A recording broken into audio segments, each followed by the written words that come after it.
Thank you, Michael. I have to say you're looking mighty fine in that shirt. Love it. Fellow Toastmasters, always a pleasure. And guests, I am sure that you are going to find this the coolest gig in town. And by the end of the meeting, you'll be drinking the Kool-Aid and joining our club. Sales can make us feel pretty sleazy. The thought of it makes us think of used car salesmen, and we usually aren't very effective. But let me tell you, every day you're making a sale. Whether you're dealing with your kids, coworkers, even trying to coax your dog to pee outside with a cookie, that's a sale. So why don't we make this fun and effective? In this educational today, I'm going to show you the steps that you can use to turn selling into building a relationship and make it something enjoyable that's beneficial to both parties. This is an educational from Toastmasters, and I read through the materials, and it was okay. It was kind of focusing on how to get guests to turn into members, and then they used some really cheesy acronym called CLOSE to show you the steps in closing a sale, which I can tell you would never work. And what I'd like to share is a system that I've come to really enjoy using in sales that I've developed over the time that I was in practice, through multiple courses that I've taken and trainings on how to get people engaged. And over time, I've just developed it into something that I really enjoy. So if you're okay with it, I'm going to straight from the script, and I'm going to apply a selling technique to getting guests to join Toastmasters. Just turn off these notifications.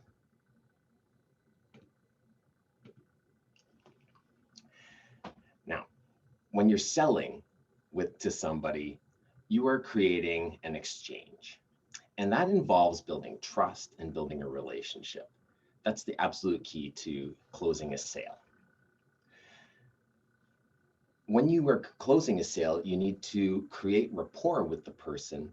And what I'd like to see us all do is move away from that sleazy salesperson that I was depicting when we started, and actually become a trusted advisor, somebody that is helping a person to make an important decision that's going to have a huge impact on their life, their well-being, and could possibly be quite transformative. The way that you do this is by showing empathy and really getting to know a person. I have 5 steps that I'm going to share with you, and I will apply them to how you would use them in a conversation with a guest who is interested, but not necessarily about to sign the forms and hand over the check. Let's start with a person that shows up at the meeting. They've attended our club meeting. They see that it started on time. All the roles are filled. People are showing up eager, excited. They have all their materials in keeping with the theme, and people are engaged and participating. It's fun. By the end of the meeting, we can tell that they've had a good time. Maybe they did a table topic, and now we need to show them what the next step is.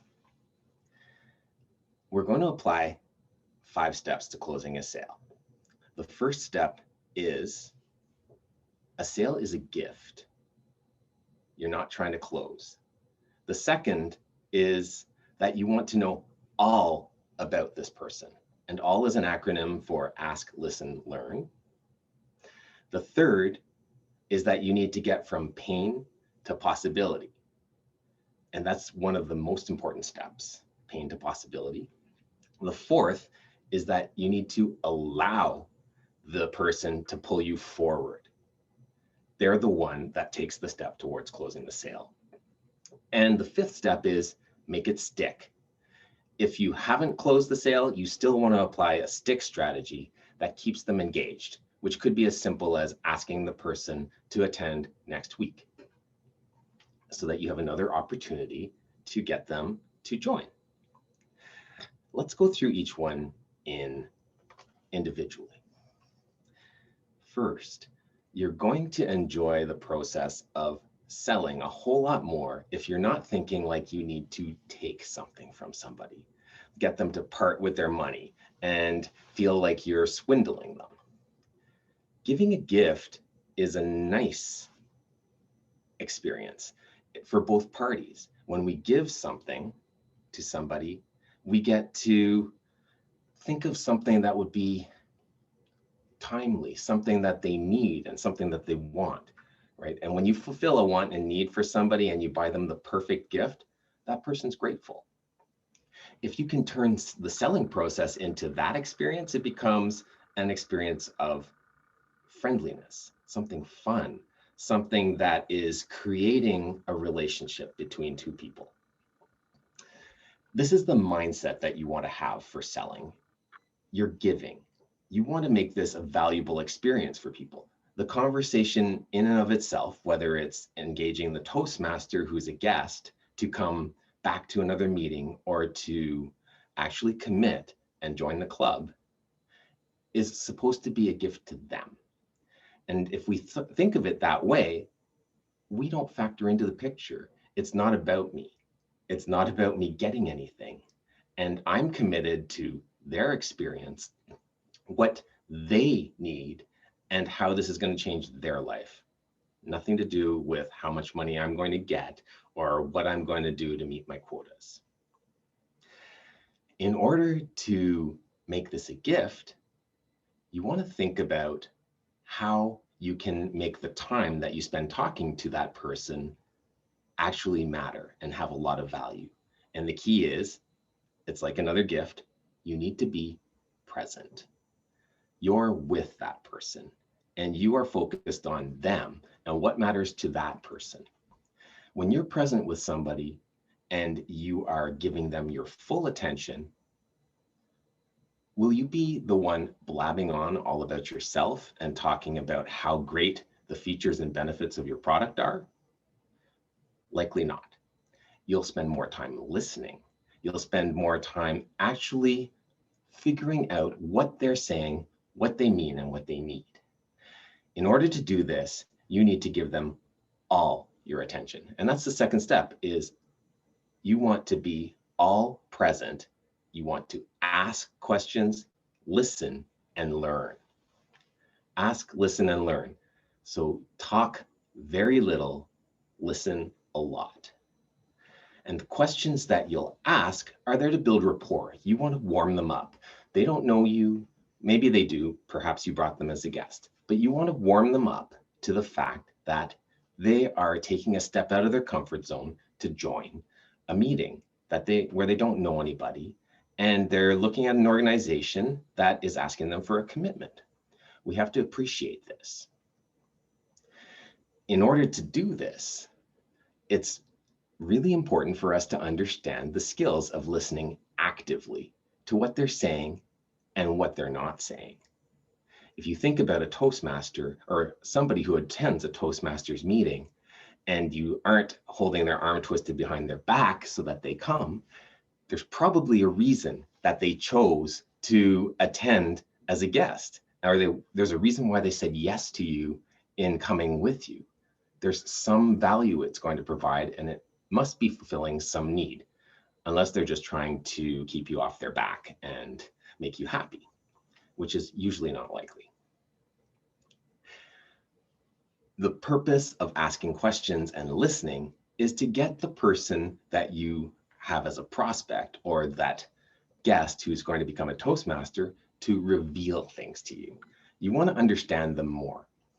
And there's several questions that you can ask to get an understanding of what their wants and needs are.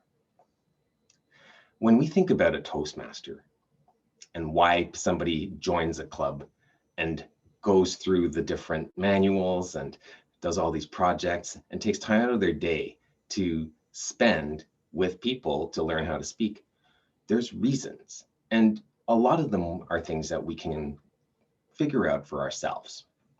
Somebody who is attending a Toastmasters meeting has some interest in personal growth. They want to develop themselves in some way. And they also probably have some fears of getting up in front of people. They likely are quite terrified of being in front of a group.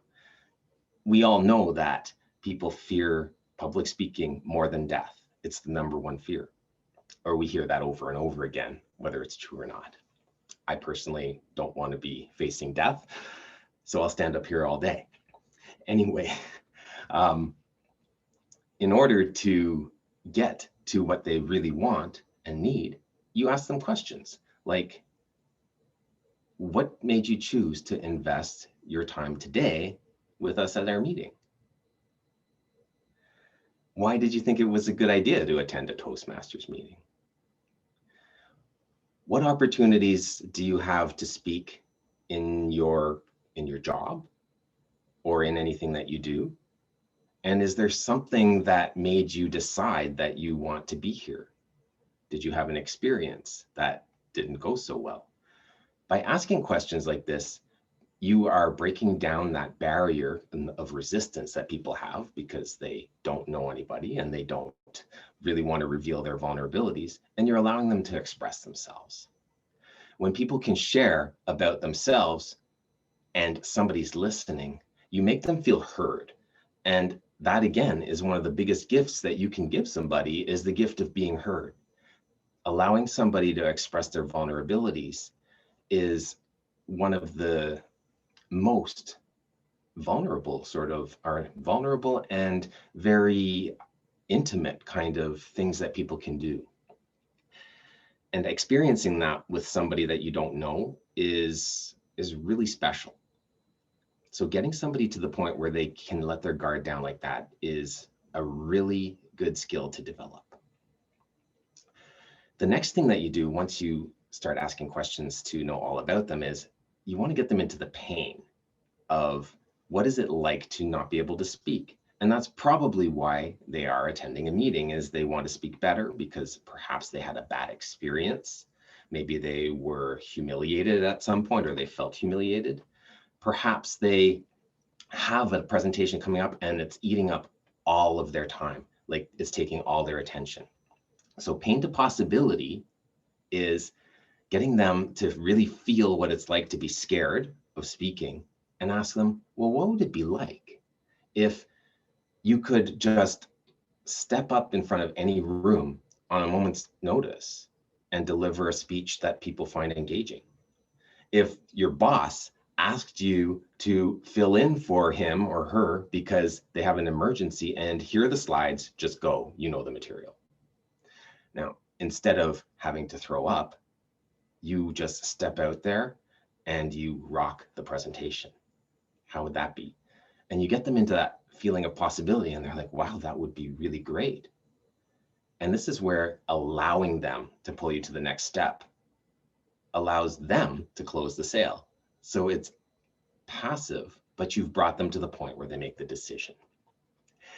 And either they'll say, that sounds great, but how do I do that? Or they may ask, what's the next step? Or you may have to prompt it a little and say, is this something that you could see yourself doing? You know, working on this every week so that you do get to that point where it no longer is a real fear of yours, but it actually gives you energy. Once you've got them into that place where you've allowed them to pull you forward, they'll probably ask, what do I have to do to be part of this? That's where now you have been given permission to explain the different things that Toastmasters is. Once you get there, you want to make it stick, because maybe they don't have their checkbook, or they can't email their money with their phone to you right now, or they haven't filled out the information.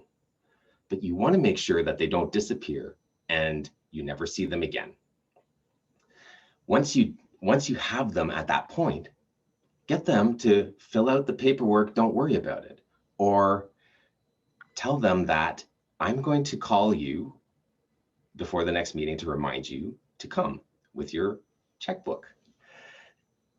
You always want to have something that keeps them engaged in the process. And if you follow these 5 steps, you Think of it as a gift. You connect with all of them by asking, listening, and learning. You think pain to pleasure, pain to possibility. You allow them to move the process forward and you make it stick. You will find that closing a sale is a fun experience where you get to know another person. Back to you, Mr. Chair.